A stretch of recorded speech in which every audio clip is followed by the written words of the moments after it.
Welcome back. Justin Trudeau's trip to India is all about inking lucrative trade deals today. A two-way investment deal worth more than $1 billion was announced earlier.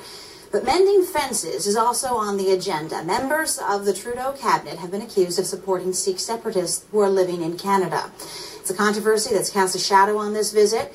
On Wednesday, Trudeau will be meeting with the leader of the state of Punjab, India's only majority Sikh state. What does he need to do or say to ease fears and tensions and make this controversial headline go away? For that, Ujjal Dosanjh, a former premier of British Columbia, former federal health minister, born in Punjab. He's a critic of the violence often associated with efforts to forge an independent Sikh nation called Khalistan. Ujjal joins me now. Talk us through this controversy. This was a meeting that was on again, appeared to be off again, now is definitely on again for the last agenda that I checked. What needs to happen at this meeting? I believe at this meeting, Mr. Trudeau needs to make clear to the Chief Minister of the state of Punjab and to the Prime Minister when he meets the Prime Minister Modi, that India not only believes in the unity and integrity, Canada not only believes in the unity and integrity of India, that the politicians in Canada would stop associating with the Khalistani elements in this country, would stop attending parades where mass murderers like Air India mass murderer Tavinder Parmar are celebrated as heroes, and many politicians simply willfully blindly attend those parades and not worry about the fallout in terms of the international relations vis-a-vis India. And I think that it's not enough for Mr. Trudeau to say Canada believes in the unity and integrity of India, that we are free to express our views, which we are. I mean, you know, India is a democracy too. They're free to express their views as well. But Khalistanis are able to express their views in Canada. They should be able to. But it is the politicians in this country of all major political parties, federal and provincial, that have hobnobbed with the Khalistanis for a long, long time, and they've turned a blind eye to the fact that at the very events that they go attend, these individuals and the individuals who have been killed in violence, such as Tavinder Parmar, who bombed Air India, they are treated as heroes. And I think that that's the crux of the issue.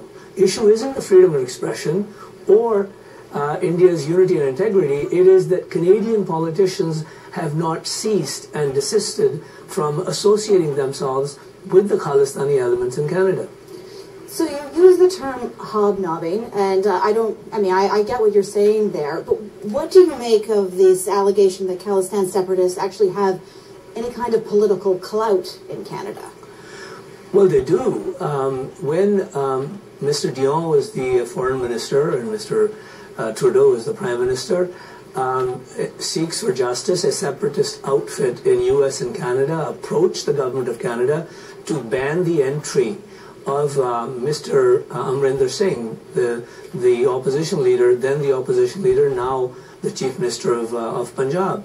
And the excuse used was that he was going to come and speak to the diaspora in Canada, Punjabis in Canada, while there was going to be an election 6 or 8 months henceforth from then.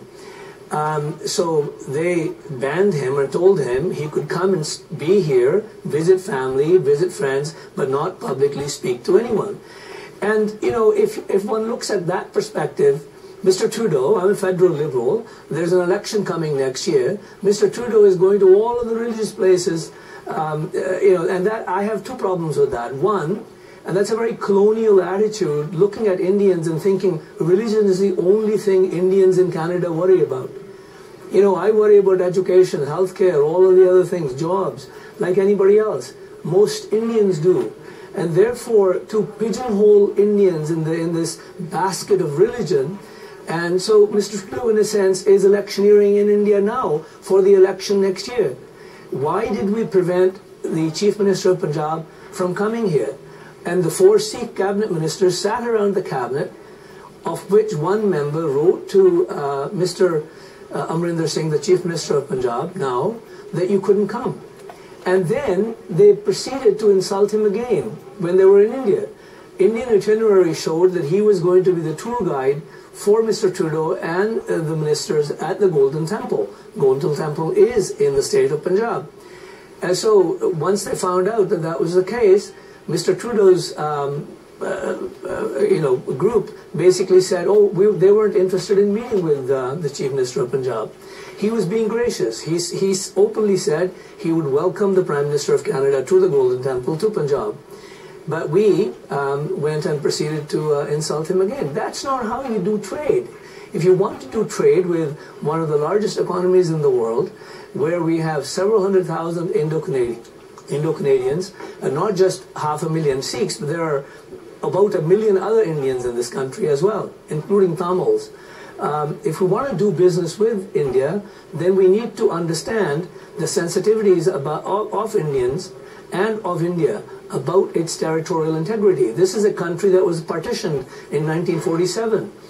14 million people died at that time, crossing borders.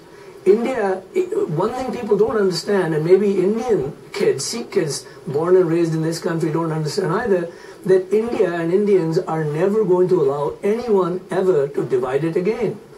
And that's how sensitive Indians are. And we as Canadians haven't understood that.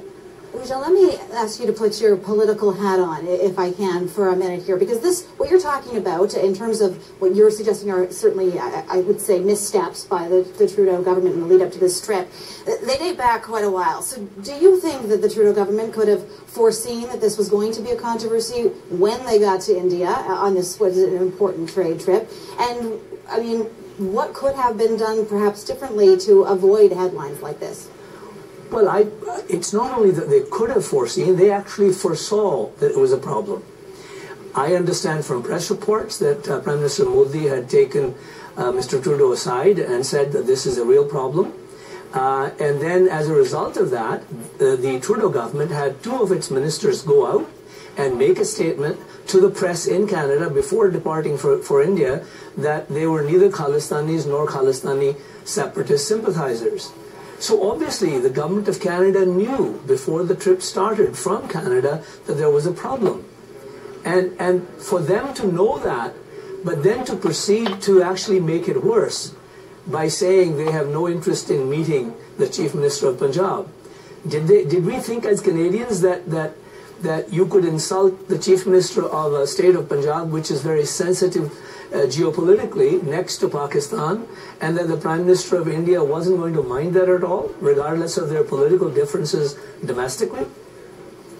Well, Ujjal, certainly you will, I assume, and we will as well be watching very closely to see how this meeting at the temple tomorrow goes and what comes of it. Ujjal Dosanjh, former Premier of British Columbia, former Liberal Cabinet Minister, thank you so much. And as I say, CBC News is on the ground in India with the Prime Minister, David Cochrane, going to bring us the latest tomorrow on this story.